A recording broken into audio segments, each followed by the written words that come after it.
مسیح یسوع کے عظیم و جلیل نام میں آپ کی سلامتی ہو۔ میرا نام پادری پروفیسر ٹونی ولیم ہے۔ آج مسیحیوں کے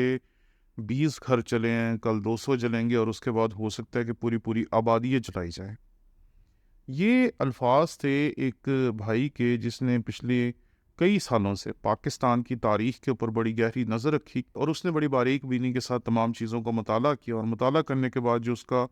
نتیجہ اس نے اخذ کیا یا جو اس کا کنکلوژن اس نے نکالا وہ یہ تھا کہ اب پاکستان کے حالات جو ہیں وہ دن بدن خراب ہوں گے۔ اور ہم نے اسی طریقے سے دیکھا ہے، پہلے جڑاوالا میں ایک واقعہ رونما ہوا، اس کے بعد سرگودا میں پتہ چلا، اس کے بعد پتہ چلا کہ سائی وال میں کچھ گرفتاریاں عمل میں آ گئی ہیں، اس کے بعد راول پنڈی میں جو کچھ ہوا، اس کے بعد پھر فیصل آباد میں جو کچھ ہوا۔ تو یوں لگ رہا تھا کہ اب واقعات کا ایک سلسلہ ہے جو شروع ہو گیا اور جو تھمے گا نہیں، اور یہ واقعات دن بدن بڑھتے جائیں گے، نقصان اور زیادہ ہوگا اور زیادہ ہوگا، اور مسیحی جو ہے وہ مجبور ہیں کہ اب اس کے لیے کچھ نہ کچھ کریں۔ اور مسیحیوں نے اپنے اپنے طریقے سے آواز اٹھائی، کسی نے کہا ہمیں علیحدہ صوبہ چاہیے، کسی نے کہا ہمیں علیحدہ ملک چاہیے، کسی نے کہا کہ ہم یہاں سے ہجرت ہی کر جاتے ہیں۔ اب یہ ہجرت والی بات تو کسی طریقے سے سمجھ آتی ہے کہ ہندوستان میں 45 ہندو ایسے تھے جو پاکستان سے گئے تھے وہاں پر اپنے مذہبی مقامات کی زیارت کرنے کے لیے، اور انہوں نے اپنے ویزا ختم ہونے کے بعد وہاں سے واپس آنے سے انکار کر دیا، اور انہوں نے وہاں کی حکومت کو کہا کہ ہمارے ویزوں کو ایکسٹینڈ کر دیا جائے۔ جب ایک مسیحی دیکھتا ہے کہ کس طریقے سے ہندو ماضی میں ایک بڑی تعداد میں ہندوستان چلے گئے، کس طرح احمدی کمیونٹی کے لوگ جو ہیں مختلف ملکوں میں ہجرت کر کے چلے گئے، مختلف ملکوں میں اسائلم لے کے چلے گئے اور وہاں جا کر بس گئے، تو اسے لگتا ہے کہ شاید یہ اتنا ہی آسان ہے، اور یہ بھی لگتا ہے کہ شاید یہی ہماری جو پریشانی ہے، ہمارے دکھ ہیں، ہماری اعذار رسانی ہے، اس کا حل ہے۔ اور سچ مچ ہمارے بہت سارے بہن بھائی ہیں جو ہمیں صرف تاریکی دکھاتے ہیں، اور وہ تاریکی دکھا کر ہمیں یہ بتاتے ہیں کہ اب آگے کچھ نہیں ہونے والا۔ اور یہ بات یاد رکھے کہ مسیح خداوند آج کل بلکہ ابد تک یکساں ہیں، وہ سلامتی کا شہزادہ ہے، اور جب بھی وہ اس دنیا کے حالات کو اس طرح کے رخ پہ جاتے ہوئے دیکھتا ہے، جب تباہی نظر آ رہی ہوتی ہے، پریشانی نظر آ رہی ہوتی ہے، دکھ نظر آ رہا ہوتا ہے اور مستقبل تاریک نظر آ رہا ہوتا ہے، تو میں نے دیکھا ہے کہ وہ ایک ہلکی سی کرن ہمیں دیتا ہے امید کی۔ اور جب ہم اس کرن کو دیکھتے ہیں تو ہمیں پتہ چل جاتا ہے کہ ہمارے حالات جو ہیں وہ کتنے بھی خراب ہو جائیں، لیکن ابھی بھی خدا نے ہمیں بہت بڑا فضل دے کے اس ملک میں رکھا ہے تاکہ ہم اس ملک کے لیے کام کریں۔ میں دیکھ رہا تھا کہ لاہور میں ایکسپو سینٹر میں ایک بہت بڑی کنونشن ہے جس کا نام ہے سپر نیشنل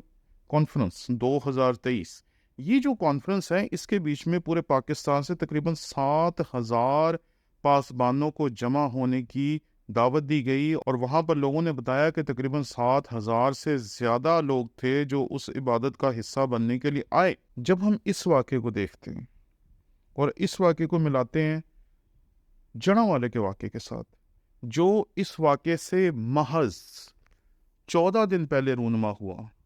تو ہمیں احساس ہوتا ہے کہ وہ لوگ جو ہمیں ڈرا رہے ہیں، جو ہمیں خوفزدہ کر رہے ہیں، جو ہمیں بتا رہے ہیں کہ اب ہمیں ہجرت کر جانی چاہیے، اب ہمیں علیحدہ صوبہ مانگ لینا چاہیے، اب ہمیں علیحدہ جا کر ملک ہی مانگ لینا چاہیے، وہ لوگ وہاں تک نہیں دیکھ پا رہے جہاں تک خدا ہمیں دیکھنے کے لیے کہہ رہا ہے۔ اور اگر آپ غور سے دیکھیں تو پاکستان میں جہاں جڑاوالا کا واقعہ ہو رہا ہے وہاں پر اتنی بڑی جو کانفرنس ہو رہی ہیں وہ اس لیے ہو پا رہی ہے کیونکہ خدا ابھی تک اس ملک کو پیار کرتا ہے، اس نے اس ملک کو اپنے ہاتھوں میں تھاما ہوا ہے، اور وہ اس کے ماضی، حال اور مستقبل کا مالک ہے۔ جب میں اس کانفرنس کے بارے میں دیکھ رہا تھا تو بہت سارے لوگ یہاں پر آئے، انہوں نے اپنے طریقے سے اس میں پارٹیسپیٹ کیا، کلام سنا، دعائیں کی، سب کچھ کیا، اور میں سمجھتا ہوں یہ بڑی خوشائن بات ہے، اور ہمیں حکومت پاکستان کا شکر گزار ہونا چاہیے کہ اس نے اتنا بڑا پروگرام کرنے کی مسیحیوں کو اجازت دی ہے۔ بہت سارے لوگ ہیں جو یہاں پر آئے، انہوں نے کلام کو سنا، اور اب وہ واپس جائیں گے اور اپنے علاقے میں اس امید کے پیغام کو لے کر جائیں گے جو امید یہاں سے انہوں نے حاصل کی ہے، جو کچھ اس کانفرنس میں انہوں نے سیکھا، جب وہ پیغام واپس جا کے اپنے لوگوں کو بتائیں گے تو دوبارہ سے ایک امید پیدا ہوگی ان لوگوں کے درمیان۔ اس حقیقت کو ہمیشہ سامنے رکھیں کہ جب بھی تاریکی ہو جاتی ہے، جب بھی اندھیرا ہو جاتا ہے، جب بھی خاموشی ہو جاتی ہے، تو اس وقت خدا اپنی قدرت کو اپنے لوگوں پر ظاہر کرتا ہے۔ جب ہم خروج کی کتاب پڑھتے ہیں جو کہ توریت میں دوسری کتاب ہے، اس کا 20واں باب اور اس کی 21ویں آیت، تو یہاں پر خداوند کے کلام میں جو ہمیں ملتا ہے وہ یہی ملتا ہے، اور وہ لوگ دور ہی کھڑے رہیں اور موسیٰ اس گہری تاریکی کے نزدیک گیا جہاں خدا تھا۔ خدا تاریکی کو زیر کرتا ہے ہمارے سامنے تاکہ ہم جان پائیں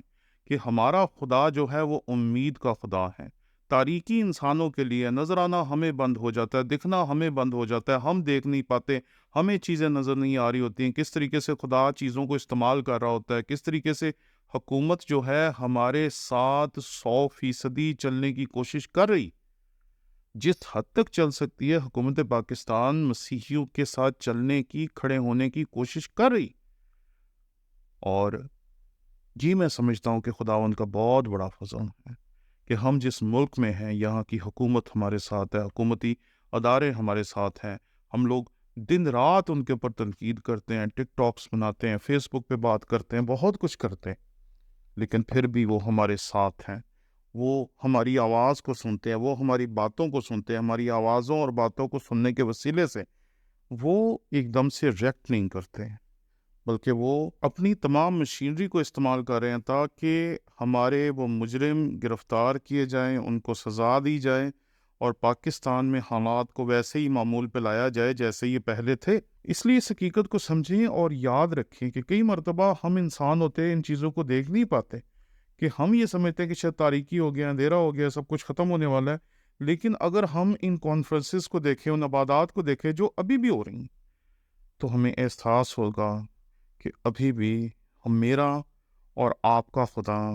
ساری چیزوں کو اپنے ہاتھ میں لیے ہوئے ہیں۔ زبور نویس ہمیں خدا کے بارے میں جو بات بتاتا ہے وہ بالکل واضح ہے اور صاف ہے، کیونکہ سلطنت خداون کی ہے، وہی قوموں پر حاکم ہے۔ یہ بات یاد رکھے، بادشاہ کوئی بھی تخت پہ بیٹھا ہو، وہ اس وقت کی ہماری موجودہ حکومت کی طرح نگران حکومت ہو یا کسی اور پارٹی کی حکومت ہو، کوئی بھی شخص تخت پہ بیٹھا ہو، کوئی بھی اختیار اور اقتدار اپنے ہاتھ میں لیا ہو، لیکن ہمارا ایمان کیا ہے کہ سلطنت خداوند کی ہے، وہی قوموں پر حاکم ہے۔ وہ کسی ایک قوم کا بادشاہ نہیں ہے، وہ کسی ایک قوم کو بنانے اور سنبھالنے والا نہیں ہے، وہ قوموں پر حاکم ہے، اور سلطنت حقیقت میں خدا کی ہی ہے۔ اس لیے اس حقیقت کو سمجھیں کہ کچھ بھی ہو جائیں، ہمارے حالات کو سنبھالنے اور بدلنے والا ہمارا خدا ہے، اور پاکستان کے حالات ابھی بھی بہت اچھے ہیں۔ اس کے لیے دعا کریں کہ یہ اور زیادہ بہتر ہوں۔ آمین۔